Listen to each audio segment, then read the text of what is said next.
نحمد و نصلی علی رسولہ الکریم اما بعد فاعوذ باللہ من الشیطان الرجیم بسم اللہ الرحمن الرحیم ان اللہ و ملائکتہ یصلون علی النبی یا ایہا الذین آمنوا صلوا علیہ وسلموا تسلیما اللہم صلی علی سیدنا و مولانا محمد وعلی آل سیدنا و مولانا محمد وبارک وسلم وصلی علیہ سبحانک لا علم لنا الا ما علمتنا انک انت العلیم الحکیم رب اشرح لی صدری ویسر لی امری واحلل عقدۃ من لسانی یفقہوا قولی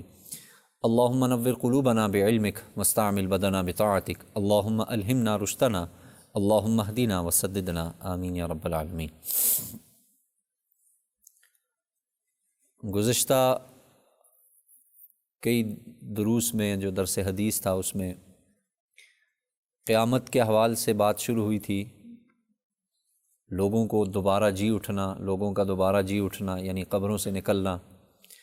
پھر میزان کا قائم ہونا، حساب و کتاب کا ہونا، اور پھر اس طریقے پر، اور اس سے پہلے قرب قیامت کی جو بڑی بڑی نشانیاں تھیں ان کا بھی ذکر ہو چکا۔ پھر ظاہر ہے اس کے قریب جب قیامت میں پھر حساب کتاب کے بعد اگلا مرحلہ ایمان والوں کا جنت میں داخلہ، اس سے پہلے حوض کوثر کا جام، اور جو کافر تھے یا جو فاسق تھے، فاجر تھے، جن کے لیے جہنم تھی، ان کے لیے جہنم کا جو معاملہ تھا وہ تقریباً بیان ہو چکا سارا کا سارا۔ آج جو نئی فصل شروع ہو رہی ہے، جو نیا مضمون شروع ہو رہا ہے، وہ ہے جنت اور اہل جنت کے جو احوال ہیں وہ بیان کیے جائیں گے۔ اس حوالے سے سب سے پہلی حدیث ہے، مشہور حدیث ہے، رسول اللہ صلی اللہ علیہ وسلم حضرت ابو ہریرہ رضی اللہ تعالیٰ عنہ فرماتے ہیں کہ اللہ کے رسول نے ارشاد فرمایا کہ اللہ تعالیٰ بیان فرماتے ہیں کہ میں نے اپنے نیک بندوں کے لیے وہ چیز تیار کر رکھی ہے کہ نہ کسی آنکھ نے اس کو دیکھا ہے، نہ کسی کان نے اس کو سنا ہے، اور نہ کسی انسان کے دل میں اس کا خیال تک آیا ہے۔ اگر تم اس بات کی تصدیق چاہو تو یہ آیت پڑھ لو۔ قرآن مجید میں ایک آیت ہے فَلَا تَعْلَمُ نَفْسٌ مَّا أُخْفِيَ لَهُم مِّن قُرَّةِ أَعْيُنٍ۔ ترجمہ اس کا، پس کوئی شخص نہیں جانتا کہ کیا کیا اللہ نے اس کے لیے راحت کا سامان پوشیدہ رکھا ہے، یعنی چھپا کے اللہ نے کیا کیا کچھ رکھا ہے یہ کوئی شخص جانتا نہیں ہے۔ تو ظاہر ہے پہلی چیز جو پہلی حدیث ہے یہ تو اس طرف شوق دلانے والی ہے کہ بھئی اللہ نے ایسی کیا چیز تیار کر رکھی ہے کہ کبھی کسی آنکھ نے دیکھا نہیں، کسی کان نے سنا نہیں، کسی انسان نے اس کے دل میں خیال تک نہیں آیا۔ تو ظاہر ہے کہ ایسی کون سی چیز ہے، تو وہ انشاءاللہ آگے بات آئے گی تو پھر اور مزید وضاحت ہوتی جائے گی۔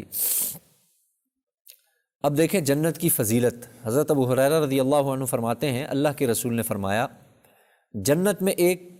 کوڑے کے برابر جگہ ہے، یعنی ایک کوڑے کی جتنی لمبائی ہوتی ہے اتنی لمبی ایک جگہ ہے۔ آگے آپ فرماتے ہیں کہ وہ اتنی سی جگہ، یعنی 3 4 فٹ 5 فٹ لگا لیں، 6 فٹ لگا لیں، تو وہ اتنی سی جگہ آپ صلی اللہ علیہ وسلم فرماتے ہیں دنیا اور دنیا کے اندر جو کچھ بھی ہے اس سے یعنی وہ بہتر ہے۔ یعنی یہ جس دنیا میں ہم رہتے ہیں اور جو کچھ اس میں ہے، جنت کی صرف ایک کوڑے جتنی جگہ وہ بہت بہتر ہے اس دنیا سے، اور جو کچھ دنیا میں، جو کچھ ہمیں جتنی نعمتیں نظر آتی ہیں، جو کچھ نظر آتی ہیں، اس سے بہت بہتر ہے وہ صرف چھوٹی سی ایک جگہ۔ جنتیوں میں یا جنت میں جو جنتی عورتیں ہوں گی ان کا کیا احوال ہوگا، اس حوالے سے ایک مختصر سی روایت ہے بخاری شریف کی۔ حضرت انس فرماتے ہیں اللہ کے رسول نے فرمایا صبح کو اور شام کو ایک بار خدا کی راہ میں نکلنا دنیا اور دنیا کے اندر تمام چیزوں سے بہتر ہے۔ یہ تو آپ علیہ السلام نے اس دنیا کے حساب سے بتا دیا کہ بھئی ایک آدمی صبح اللہ کے راستے میں نکلا یا شام کو نکلا تو وہ دنیا اور دنیا کے اندر جو کچھ بھی ہے ان تمام چیزوں سے اللہ کے راستے میں نکلنا بہتر ہے۔ یہ کب ہے؟ اس دنیا میں۔ آگے، اور اگر جنتیوں کی عورتوں میں سے کوئی عورت زمین کی طرف جھانک لے تو مشرق اور مغرب کے درمیان یعنی دنیا کے اس کونے سے لے کر اس کونے تک تمام چیزوں کو روشن اور منور کر دے، اور مشرق سے لے کر مغرب تک تمام فضا کو خوشبو سے بھر دے، نیز اس کے سر کی اوڑھنی دنیا اور دنیا کی تمام چیزوں سے بہتر ہے۔ دیکھیں وہاں آپ علیہ السلام نے دنیا کے اندر کیا کر سکتے ہو؟ اللہ کے راستے میں نکلنا، اور آپ علیہ السلام نے ساتھ فرما دیا کہ جنت میں جو ایک عورت ہے اس کے سر کی جو اوڑھنی ہے جس سے وہ اپنا سر ڈھانکتی ہے وہ اس دنیا اور دنیا سے بہت بہتر ہے، شوق دلانے کے لیے کہ بھئی صرف اس دنیا کے نہ ہو جاؤ، جنت کے لیے بھی آدمی کوشش کرے۔ جنت کے ایک درخت کا تذکرہ، حضرت ابو ہریرہ فرماتے ہیں اللہ کے رسول نے ارشاد فرمایا جنت میں ایک درخت ہے جس کا نام طوبہ ہے، اگر کوئی سوار اس درخت کے سائے میں 100 برس تک چلتا رہے تب بھی اس کی مسافت ختم نہ ہو، اور جنت میں تمہاری کمان کے برابر،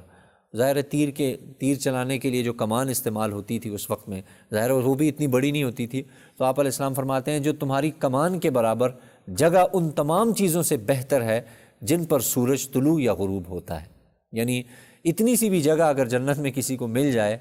تو وہ جتنی چیزوں پر سورج نکلتا ہے، گویا دنیا اور دنیا کے اندر جہاں جتنی بھی جگہیں ہیں ان تمام چیزوں سے کیا ہے، یہ بہتر ہے۔ جیسے ہم دنیا میں مثال دیتے ہیں نا، فلاں علاقے میں اگر چھوٹا سا بھی پلاٹ مل جائے تو بس یہ میری نسلوں کے لیے کافی ہے، جیسے ہم دنیا کی مثال ہے۔ تو اللہ کے رسول بار بار یہ شوق دلا رہے ہیں کہ بھئی جنت میں اتنی جگہ کی تو کوشش کرو، تو اتنی جگہ اس دنیا اور دنیا کے اندر تمام چیزوں سے بہتر ہے۔ آگے ہے جی جنت کے خیمے کا تذکرہ۔ حضرت ابو موسیٰ رضی اللہ عنہ فرماتے ہیں اللہ کے رسول نے ارشاد فرمایا، مومن کو جنت میں جو خیمہ ملے گا وہ پورا ایک کھوکھلا موتی ہوگا جس کا عرض، اور ایک روایت میں آتا ہے جس کا طول، یعنی طول اور عرض، لمبائی چوڑائی 60 کوس کی مسافت کے بقدر ہوگا۔ اس خیمے کے ہر گوشے میں اس مومن کے اہل خانہ ہوں گے، اور ایک گوشے کے آدمی دوسرے گوشے کے آدمیوں کو نہیں دیکھ سکیں گے۔ ان سب کے اہل خانہ کے پاس مومن، ان سب اہل خانہ جو اس کے گھر والے ہوں گے، تو ان گھر والوں کے پاس وہ مومن آدمی آتا جاتا رہے گا۔ گویا اس خیمے کا صرف یہاں پہ مقصود اس خیمے کا ذکر ہے کہ بھئی وہ خیمہ ایسا ہے کھوکھلا موتی، جیسے موتی کے اندر کو آپ وہ کر دیں اور باہر کو جو اس کا جو حصہ ہے اس کو رکھ دیں، تو ایسے ان جنتیوں کو کیا ہوگا، خیمہ ہوگا۔ پھر آگے روایت میں آپ فرماتے ہیں مومن کے لیے 2 جنتیں چاندی کی ہوں گی، ان جنتوں کے برتن اور دیگر تمام چیزیں چاندی کے ہوں گے، اور 2 جنتیں سونے کی ہوں گی، ان جنتوں کے برتن اور دیگر تمام چیزیں سونے کی ہوں گی، اور جنت عدن میں جنتیوں اور پروردگار کو دیکھنے کے درمیان ذات باری تعالیٰ کی عظمت اور بزرگی کے پردے کے علاوہ اور کوئی چیز حائل نہیں ہوگی۔ یہ ایک درجہ ہے، وہ درجوں کا ذکر بھی آگے آئے گا انشاءاللہ، یہاں مقصود صرف خیمہ ہے۔ حضرت عبادہ بن صامت رضی اللہ عنہ فرماتے ہیں اللہ کے رسول نے ارشاد فرمایا جنت میں 100 درجے ہیں، ان میں سے ہر 2 درجوں کے درمیان اتنا فاصلہ ہے، یعنی ایک اور دوسرے درجے کے درمیان اتنا فاصلہ ہے جتنا زمین اور آسمان کے درمیان ہے، اور جنت الفردوس سب جنتوں سے بلند ترین ہے، بلند تر ہے، اور اسی فردوس سے جنت کی 4 نہریں، یعنی پانی، دودھ، شراب اور شہد، یہ 4 نہریں اسی سے نکل کے باقی جنتوں میں کیا ہوتی ہیں، تقسیم ہوتی ہیں۔ اور اس جنت الفردوس کے اوپر اللہ کا عرش ہے، جیسے عرش الہی ہے۔ پس جب تم خدا سے جنت مانگو تو صرف جنت الفردوس مانگا کرو جو سب سے بلند تر ہے، یعنی جب بھی اللہ سے مانگے تو آدمی جنت الفردوس مانگے۔ باقی جو ہمارے نصیب میں ہے ظاہر ہے وہ تو وہی ہے، لیکن آدمی اللہ کو سامنے رکھ کے مانگنا چاہیے، اپنی اوقات کے یا اپنی سوچ یا اپنی حیثیت کے مطابق نہ مانگے، بلکہ اللہ کی ذات کو سامنے رکھ کے اللہ سے اللہ کی نعمتیں مانگنی چاہیے۔ ایک اور روایت ہے جی، وہ بڑی ایک دلچسپ روایت ہے، جنت کے بازار کا تذکرہ ہے، بس اس روایت کو پڑھتے ہیں پھر آگے انشاءاللہ ایک لمبی روایتیں وہ آگے پڑھیں گے۔ جنت کے بازار کا تذکرہ، حضرت انس فرماتے ہیں کہ رسول خدا صلی اللہ علیہ وسلم نے فرمایا جنت میں ایک بازار ہے جس میں ہر جمعے کو لوگ جمع ہوا کریں گے، جیسے یہاں ہم جمعے کو اکٹھے ہوتے ہیں تو وہاں پہ بھی جمعے کے دن لوگ جمع ہوں گے، اور وہاں شمالی ہوا چلے گی جو جنتیوں کے بدنوں اور کپڑوں پر طرح طرح کی خوشبوئیں اور مہک وغیرہ ڈالے گی، جس سے وہاں موجود جنتیوں کے حسن و جمال میں اضافہ ہو جائے گا۔ اچھا یہ دیکھیں دنیا میں بازار ویسے ہوتا ہے نا، مرد حضرات جاتے ہیں تو یہ وہی ترتیب ہوگی کہ گھر والے گھر میں ہیں تو مرد حضرات جتنے ہیں وہ ایک جمع ہونے کی بازار ہے، جنت کا بازار ہے وہاں۔ یہ دنیاوی بازار صرف بازار کے لفظ سے سمجھیے کہ وہاں جمع ہونے کی جگہ ہے، باقی اس دنیاوی بازار کو اب آپ اس کے ساتھ اس کا وہ نہیں کر سکتے کہ بھئی نہیں یہ اسی طرح کا ہوگا، نہیں، جمع کے اعتبار سے بازار۔ اب وہ بازار میں ہی ایسی ہوا چلے گی کہ جس سے ان کے بدن، ان کے کپڑے مزید مہک اٹھیں گے۔ اب اس سے کیا ہوگا دیکھیے آگے، جس سے وہاں موجود جنتیوں کے حسن اور جمال میں مزید اضافہ ہو جائے گا۔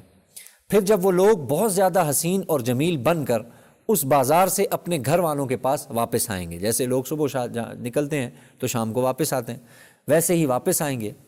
تو گھر والے ان سے کہیں گے خدا کی قسم ہم سے الگ ہو کر تم نے اپنے حسن و جمال کو کتنا زیادہ بڑھا لیا ہے، یعنی تم تھوڑی دیر کے لیے گئے تھے، واپس آئے ہو تو تمہارے حسن میں مزید اضافہ ہو گیا. اس کے جواب میں وہ کہیں گے اور بخدا ساتھ اب وہ بھی اللہ کی قسم اٹھائیں گے کہ اللہ کی قسم ہمارے جانے کے بعد تم نے بھی اپنے حسن و جمال کو بڑھا لیا ہے. یعنی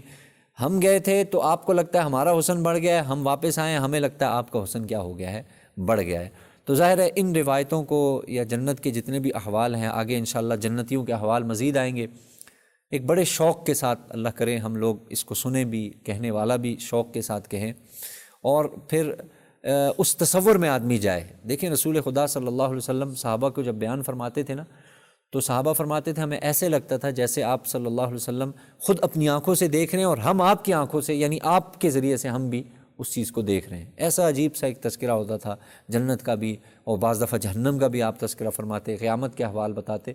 تو یہ وہ باتیں ہیں، یہ آپ صلی اللہ علیہ وسلم کے یہ بھی معجزات میں سے ہے جو آج بھی ہمارے پاس باقی ہے، جن کو میں نے عرض کیا تھا معجزہ قولی کہا جاتا ہے. یہ وہ معجزات ہیں جو آپ علیہ السلام نے بیان فرما دیے، اور بالکل اسی طریقے پر اللہ کے تعالیٰ نے ظاہر ہے آپ علیہ السلام کو بتایا، اور جب جنت میں لوگ جائیں گے تو وہ بھی انہی چیزوں کو دیکھیں گے. تو یہ ان کو اس نیت سے سنا جائے، اس ارادے سے سنا جائے، اور پھر واقعتاً اللہ تعالیٰ سے مانگا بھی جائے کہ اللہ تعالیٰ ہمیں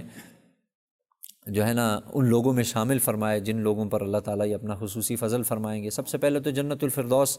اور پھر ظاہر ہے وہ ہمارے ہاں ایک ہے نا کہ آپ توپ کا آرڈر دیں گے تو تب جا کے کہیں پستول کا لائسنس بنے گا. تو ایسے ہی سمجھ لیجئے کہ ہاں جنت الفردوس مانگتے رہیں، اور ساتھ اعمال بھی ویسے ہونے چاہیے، کیونکہ آپ صلی اللہ علیہ وسلم نے جیسے ایک روایت میں فرمایا نا کہ جنت میں داخلہ اللہ کے فضل سے ہوگا.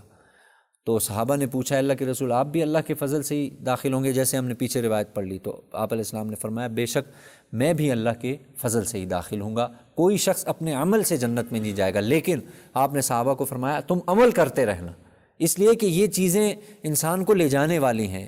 ظاہر ہے پھر میزان، پھر حساب و کتاب، پھر جو ہے نا کس کی نیکیاں زیادہ ہیں کس کی برائی زیادہ ہیں، وہ سب بھی حساب کے. تو اس لیے آپ نے فرمایا نیکیاں کرتے رہنا. صرف اس بنیاد پر اللہ غفور و رحیم ہے، ایک نہ ایک دن نعوذ باللہ بعض لوگوں کا یہ نظریہ ہوتا ہے، اور اس نظریے کی وجہ سے وہ لوگ نیک کام نہیں کرتے. او جی خیر ہے جی، یہ دنیا ہی ہے، ایک نہ ایک دن تو ہم جنت میں جائیں گے، یہ تو ہمارا ایمان ہے. ٹھیک ہے یہ ایمان ہونا چاہیے، لیکن اس کی وجہ سے آدمی نماز ہی نہ پڑھے، اس کی وجہ سے دنیا جہان کی برائی کرے اور یہ امید رکھے کہ ایک نہ ایک دن میں، تو وہ یاد رکھیں وہ جو ایک لمحہ جو ہم نے پیچھے بھی پڑھ چکے ہیں، گزر چکے ہیں، ایک لمحہ جہنم میں برداشت کرنا وہ ہمارے بس میں نہیں ہوگا. تو پھر کتنا عرصہ اللہ رکھیں گے یہ ہم نہیں جانتے. تو نعوذ باللہ اس قسم کے کلمات نکالنا کہ نہیں نا اللہ غفور الرحیم، ایک نہ ایک جتنے بھی گناہ گار ہوں ایک نہ ایک دن جائیں گے، تو وہ ایک نہ ایک دن کب آئے گا اور ہماری کیا حالت ہوگی وہ ہم نہیں جانتے. اس لیے اللہ تعالیٰ سے دعا ہے اللہ تعالیٰ ہم سب کو وہاں پہ اسی طریقے سے جمع فرمائے.